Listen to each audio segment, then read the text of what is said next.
Hi everyone, it's Devin and we have another CrafterWork for this month.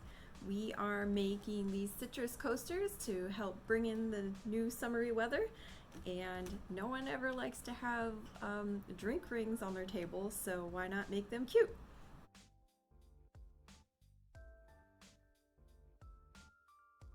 Okay, so the first thing we're going to do is we're going to take one end of our rope, and this is completely optional. I just like doing it because I think it helps with how frayed these ends are. But we're just going to tie a knot at the end.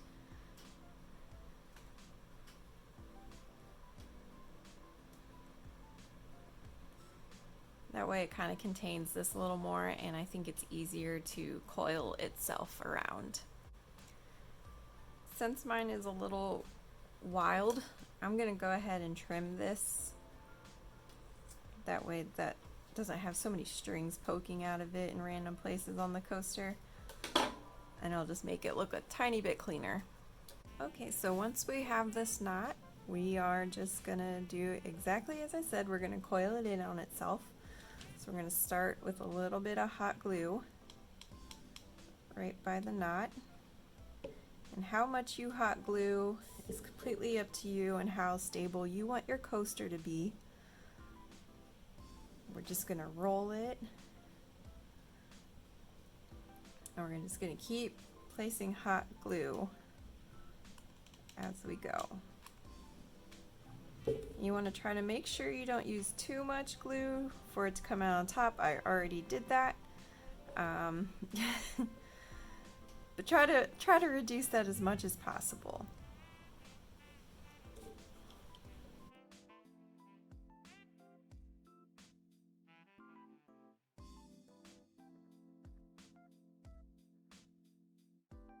And you're just going to keep doing this. You're just going to keep wrapping it around itself until you get the size of coaster that you would like.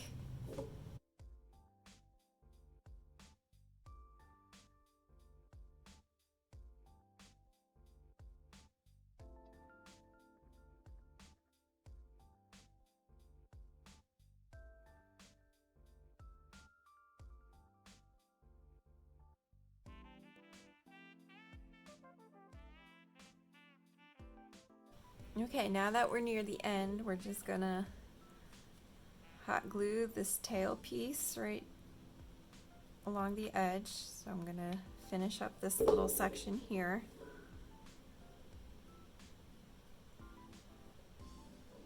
And I press that in there, let it dry a little bit so I can handle it a little easier. And I'm gonna go ahead and put hot glue on the end here where it is frayed. Just kind of hope that that keeps it in a little better. We just want it to stay put.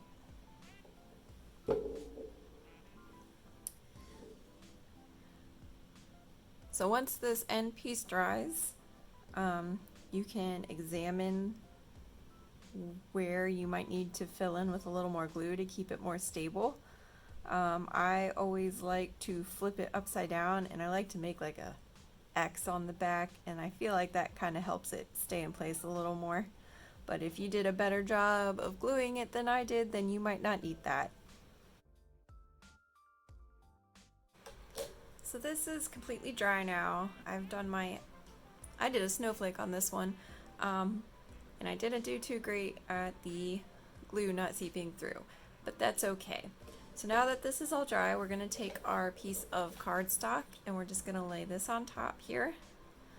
And we're just gonna trace the circle around it. It doesn't have to be too exact because this is not the circle we're cutting out.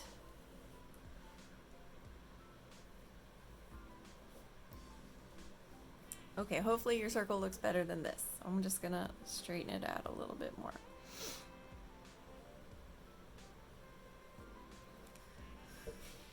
So this is the size of our coaster, but we want our stencil to be slightly smaller. So we're gonna go ahead and come in and create a circle that's smaller than what we just traced.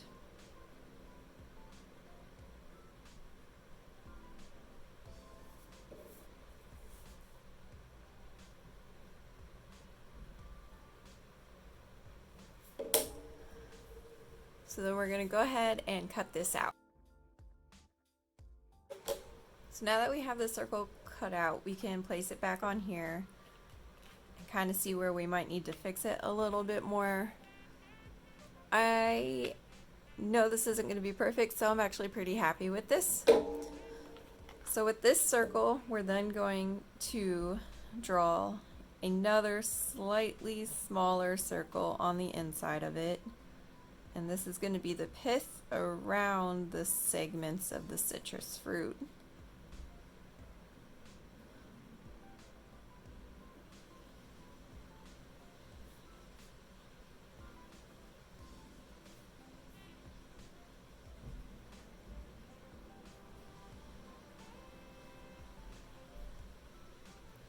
And then from here, we're just going to draw lines that kind of divide this like a pie. So I'm just going to start with halves.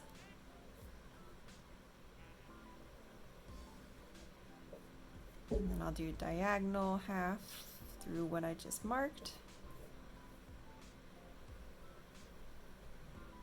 And then this will kind of become the guide. So you want to draw triangles within these because you want spaces between the triangles, because you want these lines in between it to make the pith. And you can also try, if you want, to maybe curve these edges just to make it a little more like a citrus fruit, but you can also just draw a smaller triangle within each one.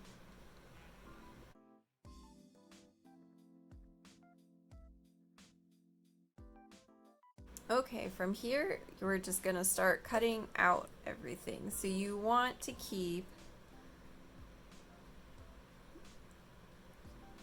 cut out each of the inside triangles, and you want to keep the space in between it. So everything that stays on the paper is gonna remain white on your coaster.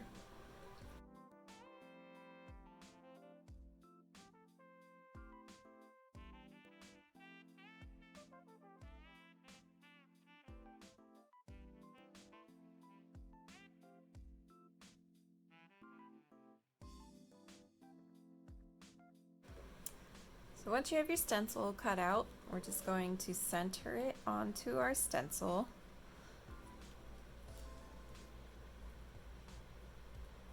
I like to keep about 2 layers of rope around the edge if possible. You can always touch it up at the end. So after you center it, you're just going to lightly apply the paint over your stencil. I am going to go for orange this time.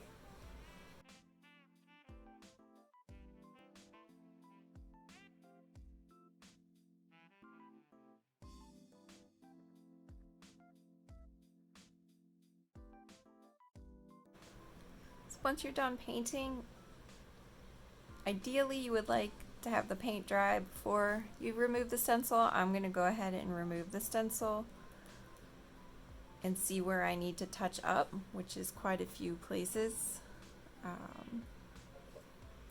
So I'm just going to go ahead and fill in some things and freehand it a little bit more.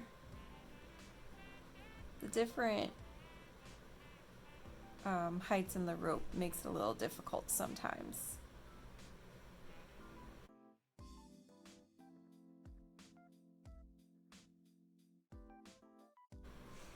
And then you're just going to want to let it dry completely.